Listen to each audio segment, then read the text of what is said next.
Зекет берүүдө зекетти ала турган адамды табып, ошонун ылайыктуусун таап алуудагы чоң маселе. Ылайыктуусун таптыңбы? Зекетти Кудай фарз кылдыбы? Демек Кудай үчүн берип атасыңбы? Бер да бурулуп кете бер. Андан рахмат да күтпө. Эми рахмат күтпө деген адам беркиге айтылып атат. Наркы алып аткан адамга рахмат айтпа дегенди түшүндүрбөйт ал. Рахмат де, сыйлап кой, урматтап кой. Ошончон артынан сени тандап алып келип сага берип атканына ыраазычылык билдир. Анан дуа кыл дегенди түшүндүрөт. Вали роббика фасбир. Анан сен Кудайыңа сабыр кыл. Сен эми даават кыласың. Мурдакы эмеде Хадича энебиз өзүнүн амекисине алып барганда эмне дедилер? Сени жакында коом өзүңдүн элиң кууп баштайт дегенде пайгамбарыбыз аябай таң калган.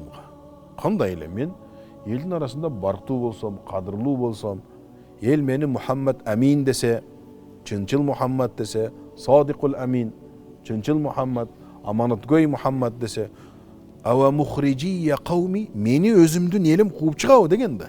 Ошондо анан бул кийинки келген аятта эмне деп атат? Сен элиң, сен аларды жакшылыкка чакырып барганыңда, жакшылыкка чакырып баштаганыңда, алар сага ар кандай сөздөрдү токуп айтышат, ошого да сабыр кыл. Раббиң үчүн сабыр кыл дейт ошондо. Ушундай да карабайсыз, Куранда да келгенде ушундай аят келет. Валакинна аксаран наси ла я'ламун. Көпчүлүк адамдар билбейт. 2 миллион адам жашайбы Бишкекте? Ошондой мисал. Биздин оюбузга койсо, азыр экинчи сеансына киребиз мына сабактын. Мына жакта туруп туралы деш керек эле да. Биздин оюбузга койсо. Бирок ошондой. Бейишке кирүү жолу, туура жолду изденүү бул ошондой хидаят, Кудайдан келген ушул хидаят, туура жолду тандоо, билүү бул ошондой өтө баалуу нерсе. Болбосо азыр болгондо сиз азыр үй бүлөңүз менен, аялыңыз, кыздарыңыз эрчитип мына үстүңкү этажда турмак.